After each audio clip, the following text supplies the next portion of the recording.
Okay, in section 5.8, we will be talking about integration using tables and computer algebra systems. Now, what you see here is a list, which is a reference page of table of integrals. And the tables of indefinite integrals are very useful when we are confronted by an integral that is difficult to evaluate by hand and we don't have access to a computer algebra system.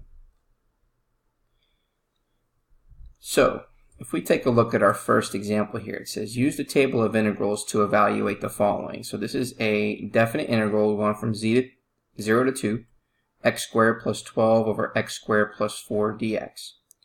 So what you're going to want to do is you're going to want to be able to determine, okay, which particular item on the table of integrals that you're going to use. Well, if you look at this, okay, if we look at that particular integral that we're dealing with, then we would go ahead and then take a look at the table of integrals. And so if we go from 1 all the way down to 10, go from 11 all the way to 14 to 17, if we look at 17, then that closely resembles the integral that we were working with here. So I'm going to go ahead and use that.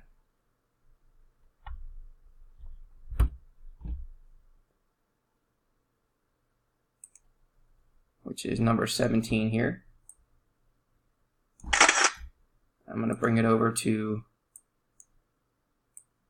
our question. So again, using the table of integrals, there we have that. Now, before we do anything first, we need to perform long division. So we want to make sure that for this first question here, step number one is to perform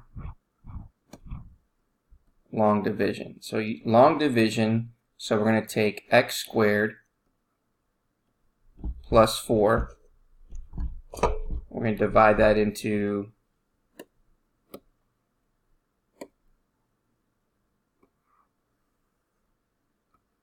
x squared plus 12. So what do we need to multiply by x squared to get x to the squared is 1. So 1 times x squared is x squared. 1 times 4 is positive 4. And then changing our signs, we get a result of 8.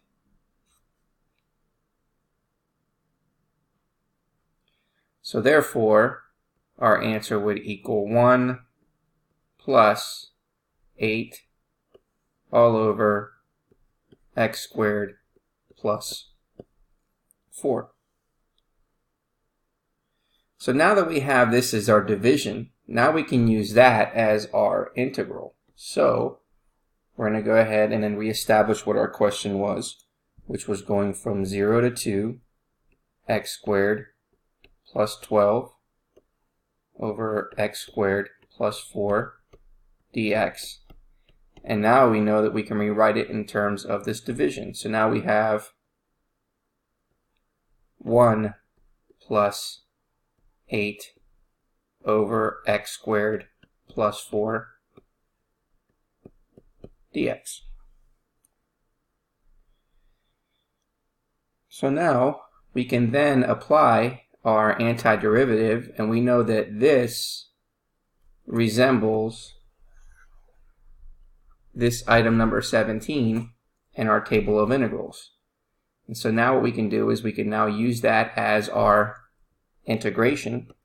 So the antiderivative of 1 is x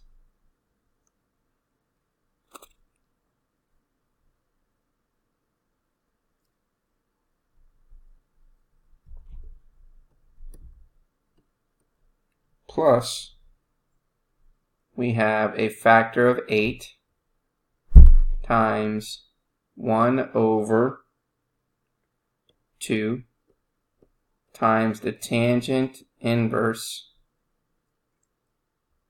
of x over 2. And we're applying the lower limit and upper limit from 0 to 2.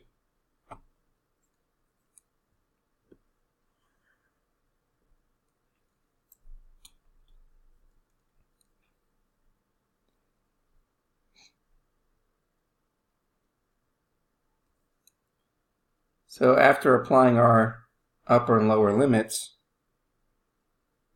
if we put in the value of 2, we get 2 plus, well, 8 times 1/2 is 4 times the tangent inverse of 2 over 2, which is 1, minus 0 plus 0. And then this becomes 2 plus 4 times the tangent inverse of 1, which is pi over 4. Therefore, our final result is 2 plus